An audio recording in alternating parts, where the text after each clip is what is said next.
ইয়াত আছে চীনা কুকুৰা চৰাইৰ পোৱালি, মানে গিনি ফ্ল বা তিতি চৰাই বুলিও কয়। তো 45 জনৰ পোৱালি আছে। ইয়াৰ পৰা 10 পিচ দাদা এজনে বুকিং কৰিছে শিলচৰৰ পৰা। তো এইখিনি আজি পেকিং কৰিম, পঠাই দিম। তো ইয়াত দেখা পাই আছে কিমান ধুনীয়া, তলত কাৰ্টন, ওপৰত খেৰ, যাতে পোৱালি কোনো ধৰণৰ অনিষ্ট নহয়। আৰু ইমান ধুনীয়াকৈ পেকিং কৰিছোঁ। যিহেতু দিনটো থাকিব, গোটেই ৰাতিটো থাকিব, যিহেতু ছুপাৰত যাব, শিলচৰ পোৱাতে মোটামুটি 12 ঘণ্টা 14 ঘণ্টা সময় লাগি যাব, যাতে কমপ্লিট পেকিং ভালদৰে থাকে। তো কাৰোবাক কিবা লাগিলে যোগাযোগ কৰিব আগতীয়াকৈ। আৰু আমাৰ লগত বৰ্তমান দৈনিক কণী পৰা কুকুৰা চৰাইৰ পোৱালি আছে, যিটো 15 দিন বয়সৰ পোৱালি আছে, 2টা ভেকচিন দিয়া, 10 দিন বয়সৰ আছে, 1টা ভেকচিন দিয়া, 1 সপ্তাহৰ পোৱালি আছে, 1টা ভেকচিন দিয়া, আৰু 0 পোৱালি লাগিলেও পাব।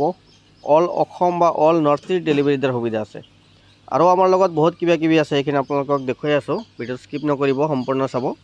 এইটো হৈছে ৰ'ড আইলেণ্ড জেড RR কুকুৰা চৰাই, যিটো কুকুৰা চৰাই নেকি দৈনিক কণী পাৰে। আৰু ইয়াত দেখা পাইছে টাৰ্কি, চীনা চৰাই। তো ডাঙৰবিলাক বৰ্তমান বিক্ৰীৰ কাৰণে নাই, সৰু পোৱালি লাগিলে আগতীয়াকৈ বুকিং কৰি ৰাখিব লাগিব, দিব পৰা সুবিধা আছে। ইয়াৰ খাদ্য হিচাপে ঘৰুৱা ধান, চাউল, ভাত চবেই খায়, কিন্তু ইয়াৰ প্ৰিয় খাদ্য হৈছে ঘাঁহ বন, এইবিলাকে বেছি খায়।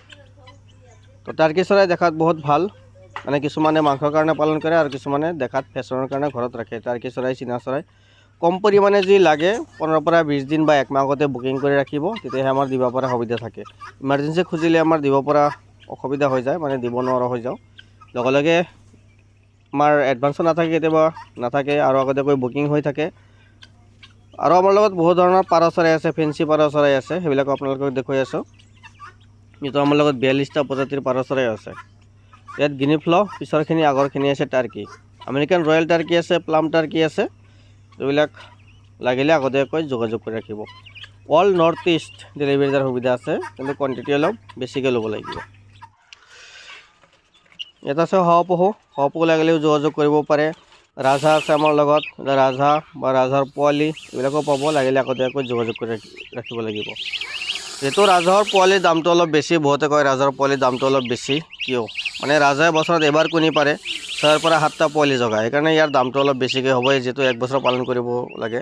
কিছুমানে ঘৰত 1 পিচ 2 পিচ পালন কৰিছে, হয়তো বিজনেছ আগত পালন কৰা নাই, খৰচ কম, দিব পাৰে। এইবিলাক হৈছে ফেণ্টেল পিজন, আমাৰ লগত টোটাল 42টা প্ৰজাতিৰ পিজন আছে, মানে পাৰ চৰাই আছে। মেকপাই পটাৰ, এইবিলাক লাগিলে আগতীয়াকৈ যোগাযোগ কৰি ৰাখিব লাগিব। এইবিলাক হৈছে মক্ষী, একেবাৰে আছে ব্লেক মক্ষী। এইখিনি আছে কেপাচিনো, কিমান ধুনীয়া মূৰৰ চুৰিকেইটা।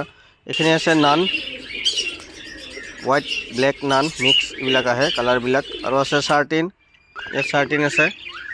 কিন্তু সকলো ধৰণৰ পাব, যিবিলাক মানে আমাৰ লগত এভেইলেবল থাকে, তাৰে ভিডিঅ'বোৰ আমি ইউটিউবত দি থাকোঁ। সকলো ভিডিঅ' ইউটিউবত নিদিওঁ, মানে যিবিলাক এভেইলেবল থাকে সেইবিলাকহে দিওঁ। চিৰাজী, এইটো চিৰাজী লাহৰি বুলি কয়, কিন্তু চিৰাজীৰ নিচিনা দেখাত, কিন্তু লাহৰি বুলি কয়। মুণ্ডিয়ান, এইবিলাক মুণ্ডিয়ান আছে। আৰু আছে আমেৰিকান লক্ষা।